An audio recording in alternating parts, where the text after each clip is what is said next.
Welcome back to my channel. ഇന്ന് നമ്മൾ ചേന കൊണ്ടൊരു മസാല നമുക്കൊന്ന് തയ്യാറാക്കാം. അതെങ്ങനെയാണെന്ന് നോക്കൂ. അതും ഞങ്ങളുടെ കുക്ക് തന്നെ പറഞ്ഞു തന്നതാണ് എനിക്ക്. അത് ഞാൻ കുക്കറിൽ കുറച്ച് ഉപ്പും മഞ്ഞൾപ്പൊടിയും വെള്ളവും കൂടി ഇട്ട് ഇതൊന്ന് വേവിച്ചെടുക്കണം. നമുക്ക് നന്നായിട്ട് വേവിച്ചെടുക്കണം. നല്ലതായിട്ട് വേവുന്ന ചേന ആയതുകൊണ്ട് ഞാൻ ആദ്യം തന്നെ ഉപ്പിട്ടു.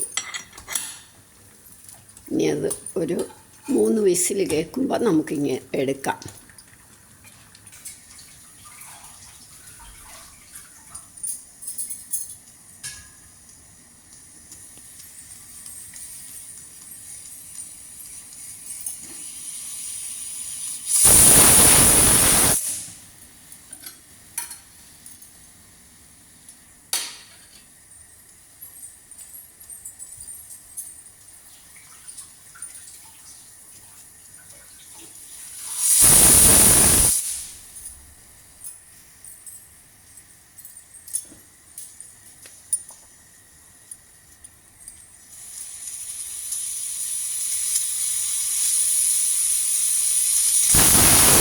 മൂന്ന് വിസിലായി, നമുക്ക് ഓഫാക്കാം.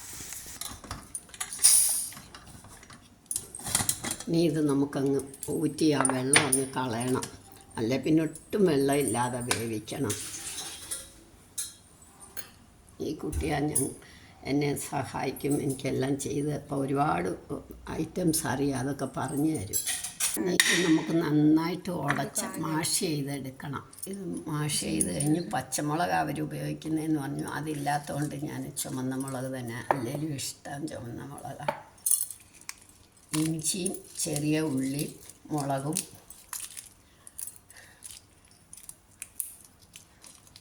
ഇത് ചതയ്ക്കാനാണ്. നന്നായിട്ട് ചതച്ചെടുക്കണം.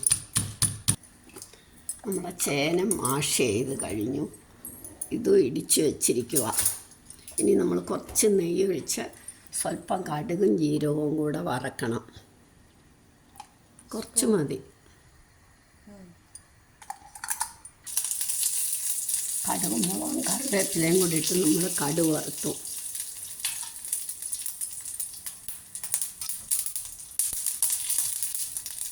ഇനി നമ്മൾ ആ ചതച്ച് വെച്ച മുളക്, ഉള്ളി, ഇഞ്ചി എല്ലാം കൂടി ഇടുക.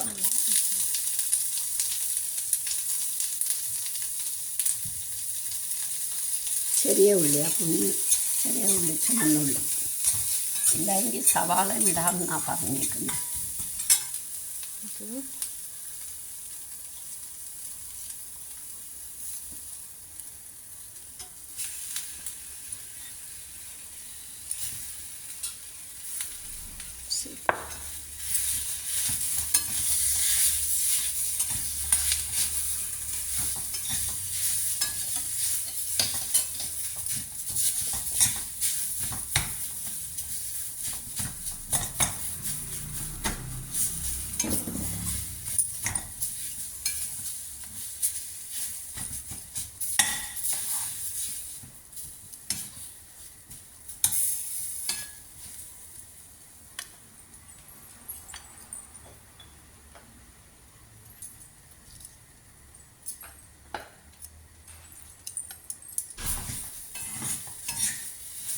മഞ്ഞപ്പൊടിയും ചേനയ്ക്ക് ഉപ്പ് ഇട്ടതാണ് നേരത്തെ.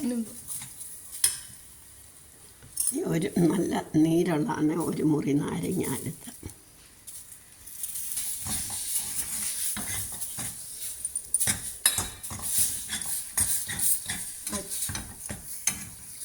ഇപ്പം നമ്മളുടെ മസാല റെഡിയായി. ഇത് നമുക്ക് ദോശയ്ക്കും ഇഡ്ഡലിക്കും, ദോശയ്ക്കും ചപ്പാത്തിക്കും ഒക്കെ കഴിക്കാൻ നല്ലതാണ്.